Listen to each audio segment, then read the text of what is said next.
like a Game 5, and I expect nothing less right here between these two teams. Too slow, you ain't fast enough. Nah, try your luck. Get down with the team if you know what's up. You know we came here to run it up. Yeah, you know we came here to run it up. Run it up, run it up.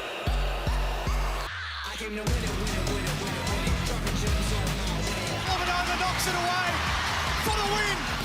Jack Jumpers are NBL champions. This has been a hell of a year. This one's for Tassie. I love Tasmania. It is impossible to believe, but the Jack Jumpers' opportunity to run it back is right on our doorstep. This is Nothing But Net Aussie Hoops, presented by Amy.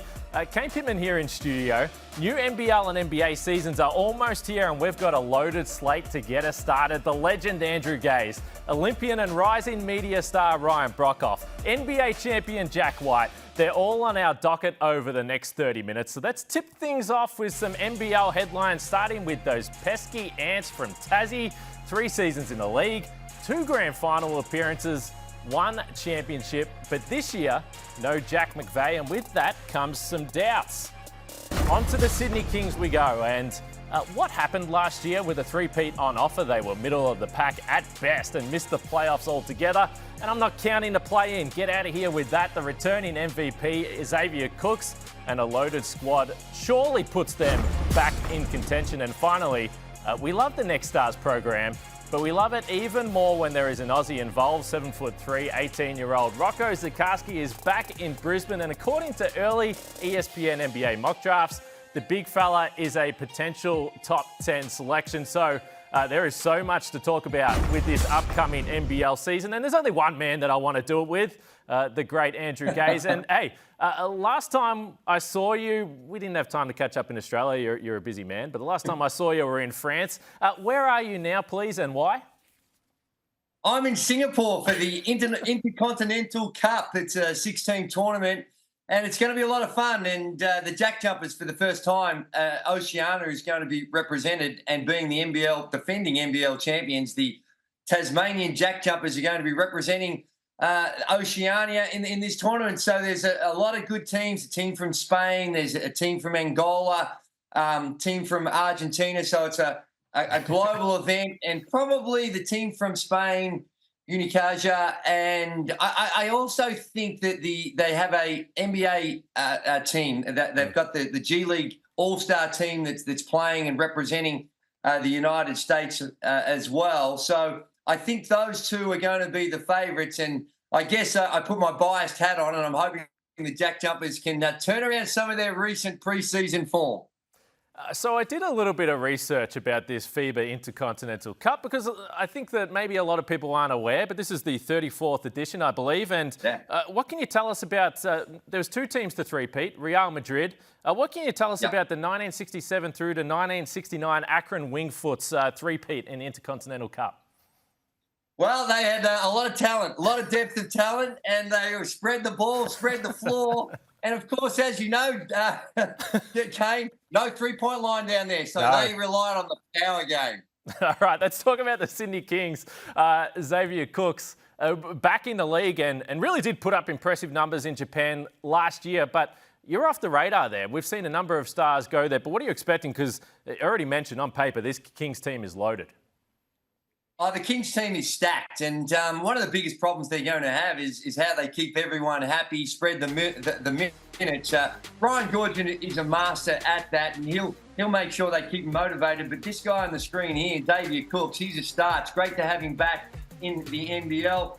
He's a human highlight reel. He can get to the rim, he can dunk on people, but also he's so versatile at both ends of the floor. As he can get to the rim, he can create off the bounce, and down the other end of the floor, he protects the rim.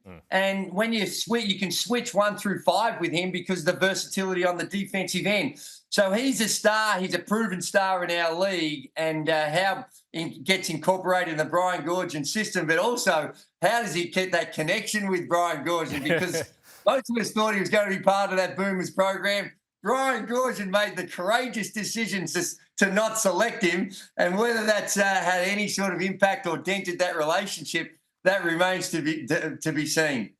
I think it's a fantastic point you make, and it's going to be fascinating moving through with so many bodies, how they work it all out. Hey, I did get to one NBL game when I was in Australia for a couple of weeks out in beautiful Wangaratta, and I saw the Brisbane Bullets and Rocco Zakarsky, a man that is just insanely big. We haven't seen a big like this. They've got all the wings. We haven't seen a big like this from Australia since Andrew Bogut, with this type of potential to be a top 10 pick. What are you expecting year 2 in the league, still only 18 years old? Well, how bright is the future for this young man? As you mentioned, his size is his greatest asset. And what we're seeing in him is that he's just developing his tools that he's always had, but now he's refining it. He's a pick and dive guy. He can get to the rim. He can play above the rim. He finds the right spots. And you can see even with some of these highlights, any sort of penetration, he gets to those dunker spots and he's one step and he's throwing it down with some level of authority. He runs the floor really well. And I guess you have the natural evolution if you're going to get to the NBA and have that impact is, even though he's got that size, is can he stretch the floor? Can he work on that perimeter game? And absolutely, you look at his shooting technique and the fundamentals are all there. And I think eventually that could even extend out to the three-point line. So this guy is definitely going to be a first-round pick for those skills. And we're looking forward to watching his progress throughout the course of the season. Yeah, very exciting indeed. Hey, Gazy, I know you got a lot on your plate, so try and have some fun as well. Don't make it all work, mate. We appreciate the time. You know me. Woo! Party animal. All right, from one big name to another, we've got plenty more coming up on Nothing But Net Aussie Hoops. Hey guys, it's Jack White here from Melbourne United. My interview on Nothing But Net Aussie Hoops coming up next.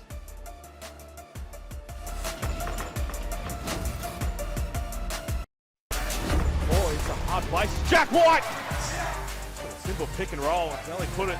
And Jack White with the hammer and the foul. Said you don't have to be perfect with the pass when you're throwing to an athlete like Jack White. Just a taste of what Jack White is going to bring back to the NBL in this season with Melbourne United. Welcome back to Nothing But Net Aussie Hoops. And we have the great pleasure to have Jack White with us. And, mate, I think last time we were hanging out, it feels like it wasn't that long ago, but there was confetti on the floor. You were covered in champagne. It's been a while.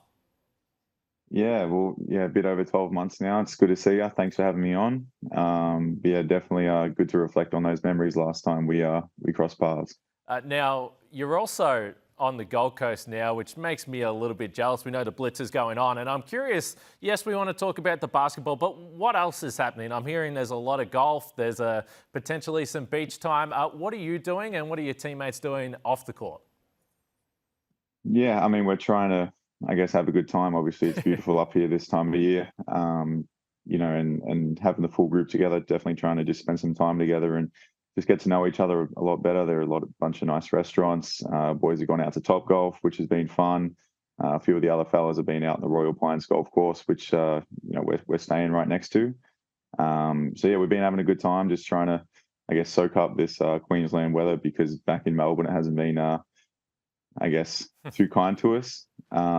It's been a good time. Like, a lot of familiar faces. All the teams are staying here at the same hotel. So, whenever you go down for a team meal, you're crossing paths with absolutely everyone in the league. But it's a really cool event. Yeah, I think they've found a winner with the Gold Coast. Yourself, though, 27 now, you come back to the league, and obviously we've just seen some of your highlights. You had obviously some down moments with the health stuff, but then being able to come back and be such an influential player. But after a couple of seasons away, what would you say has changed about yourself in terms of whether it's the mental state, the understanding of where you are in your career? What's different this time around?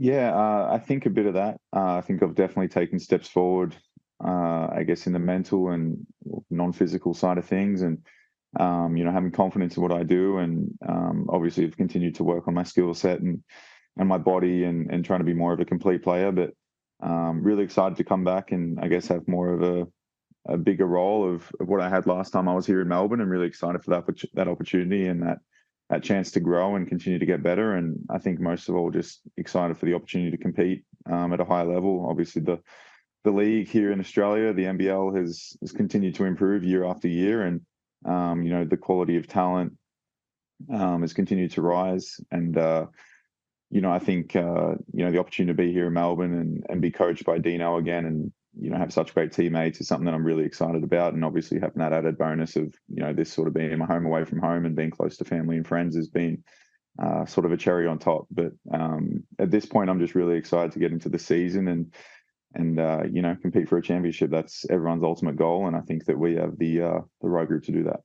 Yeah, you mentioned the bigger role, and this is so fascinating to me because when you think about what you were trying to do, whether it was with the Nuggets or the G League last year in LA, you're playing for a role to what you think maybe you will play when you get to the NBA. And this is going to be different. You are the star of this team. You're going to play a bigger role. I think it's overlooked how challenging that can be. What is the team asking from you, and what are the adjustments you need to make? Yeah, well, interesting. I wouldn't say I'm the star of the team. I think our team is made up of a bunch of stars. I think everyone stars in their role to a very high level. And I can talk about Chris, I can talk about Daly, I can talk about Shea, I can talk about everyone on our roster, top to bottom, and what they can bring. I think that's one of the main strengths of our team is our depth from top to bottom, and guys stepping up, being able to play different roles, be versatile, and be able to plug gaps where needed. Obviously, it's going to be a long season of ups and downs, and fingers crossed that guys can stay healthy. But really excited for our young guys coming through. We saw Campbell Blog and Foxy play a couple of days ago with Daly and Chris sitting out, and we just have so much talent in the building down at Hoop City when we're getting ready for this season. And obviously, I'm going to do what I can to compete at a high level and be aggressive and, just try and help us win games. But, this season is far from about me. It's about our group being the best group that we can be. And if I can play a role that contributes to that at a high level, then I'll be happy. But I'm a firm believer if, everyone sort of buys into winning and doing what they need to do collectively to make one another better and, stick to our team values and contribute to our culture at a high level, then all the individual stuff will take care of itself. But obviously looking to have a good one myself, but I think if we focus on the right things, then that'll naturally occur. I know you actually do believe that, but we're going to work through the season at getting better at you talking about yourself as well. But while you are talking about other players, I do want to ask you about a guy that's not going to be there this year, Ariel Hukporti, who there are so many connections with you guys. Melbourne United, I mentioned the health stuff, but both guys with ruptured Achilles. What do you think of when you think of his journey now getting to the NBA? And I assume you guys still in touch. Yeah, absolutely. I love Ariel. It's I was definitely pretty shattered when I saw him go down with the Achilles, but I knew after me going through that, and especially with our health and training staff, medical staff at Melbourne United, he was going to be in a great position to come back bigger and better from the rehab. And I think he's proven that, and obviously taken a lot of work from himself, but the support around to get that done. So it's a full credit to them and him especially that he's been able to achieve. Obviously being an NBA draft pick, something that he's been wanting to do, and I'm super excited for him. Last pick of the draft, first player of Tongan descent to get that done. So it's just an absolutely, big time achievement from him. And I'm super excited to continue to follow his journey. And, he goes about things the right way. He's such an exciting player. He's such a great teammate, such a great guy to hang out with. He's absolutely hilarious, I'm sure, as a lot of people know. Couldn't be happier for Big A. He's an absolute legend. Hey, CG43, simple question for you. When is he going to slow down? Because you could make the case last year was his best in the NBL. What have you seen now being right alongside him as a teammate again? Yeah, absolutely no signs of slowing down, mate. He's, it's a credit to him. Like, he just works out how to continue to contribute at an incredible level. Obviously, we all know he can shoot the ball at an incredible clip. He's the leader of our team, the head of the snake, and but he's just a flat out scorer. And he's a great team defender, and he's a guy that you don't want to play against, but he's a guy that you want on your team. And he's someone that I've looked up to for a long time in my career and still do. And he instills like the ultimate confidence in everyone in our group. And I think, he's trying to work out how to get the best out of everyone. And he's well on the way to doing that. So, he's always looking for ways to get better. And I think that's a credit to him. He's never satisfied. He wants more. He wants success as a group. And I love CG. I don't have enough good things to say about him. Well, we do think you guys, again, are going to be back in the title mix. Looking for a first title since NBL 21, and I mentioned we'll have you back on the show, Jack. It's always a pleasure to catch up with you. Nah, mate, pleasure. Thanks for having me in, and hope it doesn't get too cold out there in Connecticut for you. Plenty more to come still on Nothing But Net Aussie Hoops. We're bringing in Ryan Broekhoff next, and we're going to ease him into the show with a game. What's the word? Ryan tells us what to expect from Sydney, Brisbane, Tassie and Adelaide. That's coming up next.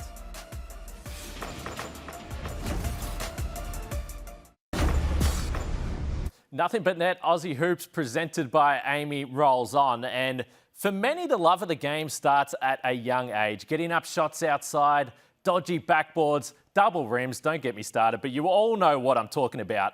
But our current Australian stars on the floor have stories that will convince you that the dream starts with a ball and any kind of bucket.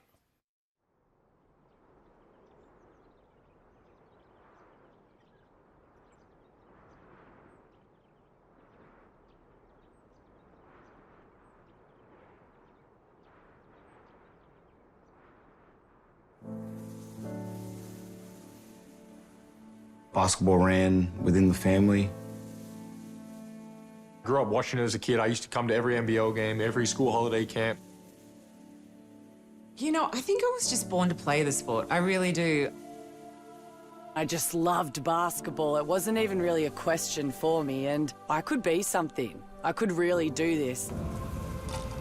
For me, my mum was a hooper. She was an Australian junior. I was in a small beach town north of New South Wales, an hour away from the closest court, but it didn't matter because I had my mum coaching me in the backyard with a homemade hoop and a dream.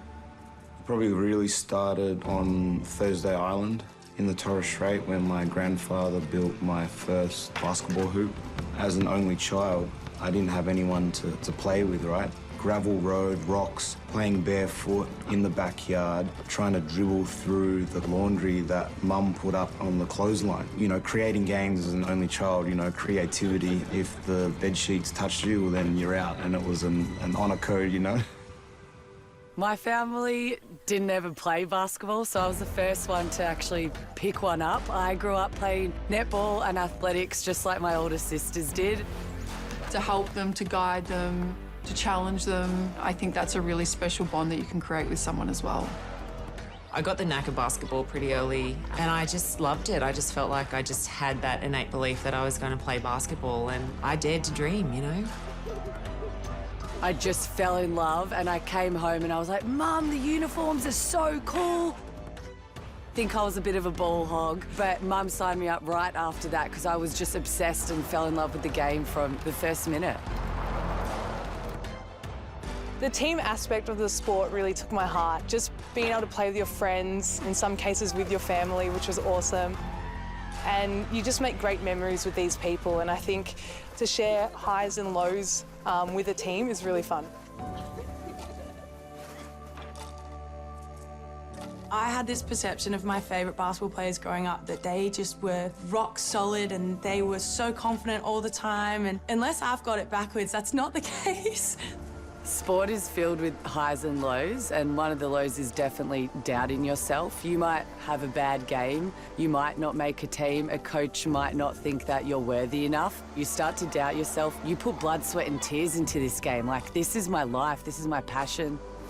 Doubt is something that never goes away. Every single day you have self-doubt. This is my first official Boomers team, so I had doubt coming into this, doubt before seasons start, doubt that you'll be a professional basketball player one day, and it's always a grapple between believing in yourself and doubting yourself, and you do learn to enjoy that part of the game and kind of proving that doubtful voice that it was wrong.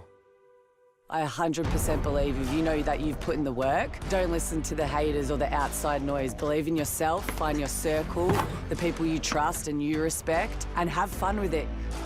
The advice I'd give to my younger self is the hardest opponent you'll ever have to face will be yourself. If you have fun, you're going to get the best out of yourself, and you just really have to learn how to put those doubts behind and keep moving forward and know that you're going to do your best. The work is everything. When you go out there in front of thousands of people, the lights are on, the cameras are on, you feel confident, you feel at ease knowing that you've done the work to go out there and perform. A lot of mornings I'd ride my bike down to the local school and just shoot baskets for hours on end before school, and then after school go straight back to it. So I think it's just a testament to the work that you put in as much as you can get out of the game, and hopefully it'll pay off one day, but I think just the journey along the way is just as good as a reward at the end. I would say mentors are everything. It started with my mum and my older brother, then it goes to basketball coaches. I've had so many, from when I was a young kid to weights coaches to psychologists, and there's so many mentors that I'm grateful for. They all know that I wouldn't be here without them. I remember being with family members, friends, and just enjoying being with each other in an environment where, you know, you feel safe, you have fun, and you're just enjoying it. Good people, you know, family, friends that I've surrounded myself with. And not even just for basketball, for anything in life. Just being around the right people keeps you happy, doesn't keep you complacent. I think these guys push me to be better every day. And they really just help you through the tough times, and you know, the times where you just need a voice, you know, what you're feeling, you need to bounce ideas, what can I improve? I always wanted to be like those guys. I always wanted to be, you know, those NBL guys I was watching every day. It's nice to give little girls and little boys someone to look up to and lead by example, and know that they can perform at the level that we perform at if they just put in a little bit of hard work and get the opportunities as well.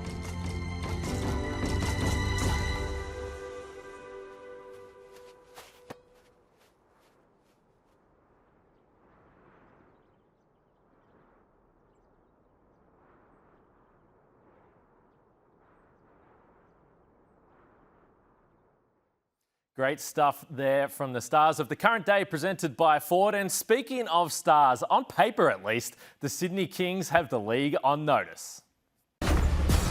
Welcome back, Xavier Cooks. Jalen Galloway. Here's Galloway in the open floor. There's Xavier Cooks in transition. The Kings look great, and so does this man, Ryan Broekhoff, NBA star, NBL star, now rising media star as well. And what people at home don't know yet is that Ryan's going to be here in studio with me for most of the season, not here today, which was highly disappointing for me. But nonetheless, we're happy to speak to you. And we're going to get started with a game today called What's the Word, Ryan? Very, very simple. I name a team, you give me a word for how you feeling about them right now. We're going to start with that team we just saw, the Sydney Kings. They're loaded on paper. What is the word for you? Stacked. It has to be stacked. As you said, on paper, this team is chock-a-block of talent. Bring back Xavier Cooks, league MVP, finals MVP, two-time champion. Jalen Adams is back. Then you've got NBA prospects, Jalen Galloway, Alex Tui, Bull Quall. Defensively, they're short up with Isaiah Liafa coming across. Haven't even got to Cam Oliver, who's a star in this league and a highlight play. They've got defense, they've got athleticism. They're going to get up and down and score a bunch of points. It's going to be fun, exciting. And you got Coach Brian Goorjian there to head the ship. It's going to be fun. They're set up for success, and no wonder they're a championship favorite at the beginning. Yeah, I spoke with Gorge in Paris about this roster, and he said even he was surprised by some of those guys that might be down the rotation, just how good they look in training camp. What about the defending champs, the Tassie Jack Jumpers? They're always stable. They're always in the mix. What are you seeing? I'm a little bit anxious. I think their start during their preseason is going to be really challenging for them. They went to the Blitz, played a couple of games, now off to the Intercontinental Cup in Singapore, where they'll play 3 games in 3 days and then fly straight to Perth to start off their season. It's going to be a big challenge for them, and also filling in the role Jack McVeigh played. He is a huge loss to this team, the spiritual leader, the positivity, the clutch buckets. He made so many clutch plays in the final series for them to get them over the line. How do they replace him? But they've got Scott Ross, so I can calm those anxious nerves a little bit because he has control and he'll get them ready. Always believe in the Jack Jumpers. What about the Adelaide 36ers? Stability doesn't exist with this team. Where are you at with them right now? Challenging. It's been a challenging off-season. Obviously, the changing coach during the off-season and the drama that came along with that. It's obviously a little bit unsettling for them, but they've got a talented roster. It's just how those pieces fit together. Can they coexist? There's a lot of options there, including this man who's just signed, Montrezl Harrell. But he's coming off an injury to replace a player that was signed injured already. So how do these pieces fit? What's the chemistry like? I believe the talent's there at the top end. Do they have the bench to support that? But they're going to be interesting. They're full of headlines. Let's hope they get off to a good start. Yeah, and we wait for Jarrell Martin. So you already mentioned Montrezl Harrell. We'll talk about him, and I look forward to talking to you right throughout the season. Great to see you, mate. Absolutely. Thanks, mate. All right, we've still got plenty more coming up on Nothing But Net Aussie Hoops. And, preseason basketball sometimes can bring some interesting moments. Hoop can lead to oops. Nothing But Net is back in just a moment.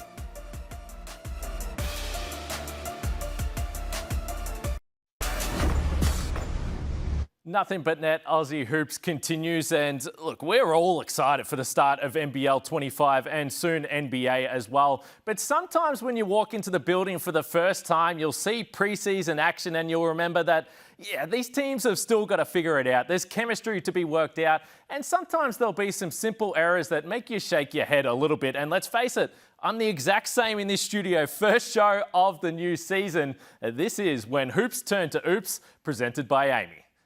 And we are starting here. This is the Illawarra Hawks and the Perth Wildcats. And look, Lockie Olbrich, one of the young stars of the league, but you can't be turning the ball over in the open court. Christian Doolittle, second year here with the Perth Wildcats. And this is going to be a team that I think is going to be in the mix for a title. Now, we love this man, Fab Krislovic. He's one of the original Jack Jumpers, but he does all the dirty work. We don't need him dribbling the ball, particularly when Sunday Detch is lurking around. He's going to take it coast to coast for another dunk. Now, our friend, Justin Tatum, head coach of the Illawarra Hawks. We know that he wants the fundamentals to be key, and that is not the case here. You can have 1 go, 2 goes, 3 goes, 4 goes. They can't secure the rebound, and it's lucky that it's just preseason because we know Justin Tatum is not going to be happy with that. Once round 1 rolls around, that's going to do it for us today in the first episode. Thanks to Andrew Gaze, thanks to Ryan Broekhoff, thanks to Jack White. We're going to be back here same time every single week. This is Nothing But Net Aussie Hoops, presented by Amy.